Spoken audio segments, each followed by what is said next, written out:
তো গাইস আবারও চলে এসেছি হাটকে, কিন্তু বৃষ্টির কারণে খুব গেছড়া হয়ে গেছে হাটটা। পুরো রাস্তা কি হয়েছে গাইস দেখতে পাচ্ছ, কি অবস্থা গাইস রাস্তার। আমার ওই হাটে চলে চলে কি অবস্থা হয়ে গেছে গাইস পাগুলোর। এই রাস্তার জন্য একটাই কথা বলবো, ডিসিস একটা রাস্তা, রাস্তার নাই কোনো ব্যবস্থা। এটা হলো একটা খাকা, মারে খাই টাকা। তাই সরকার দেয় যত টাকা, মারে খাই এই কাকা। খাই খাই সরকারের পকেট করে ফাঁকা, আর এটাই হলো আমাদের বকাচোদা কাকা। বেশি আর ঝাড় বকে নাই, চলো ব্লগটা শেষ করা যায়। তো গাইস আবারও চলে এসেছি হাটকে, কিন্তু বৃষ্টির কারণে খুব গেছড়া হয়ে গেছে হাটটা। পুরো রাস্তা কি হয়েছে গাইস দেখতে পাচ্ছ, কি অবস্থা গাইস রাস্তার। আমার ওই হাটে চলে চলে কি অবস্থা হয়ে গেছে গাইস পাগুলোর। এই রাস্তার জন্য একটাই কথা বলবো, ডিসিস একটা রাস্তা, রাস্তার নাই কোনো ব্যবস্থা।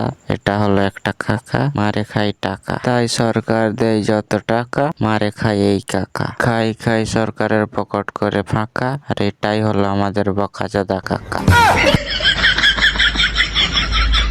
বেশি আর ঝাড় বকে নাই, চলো ব্লগটা শেষ করা যায়।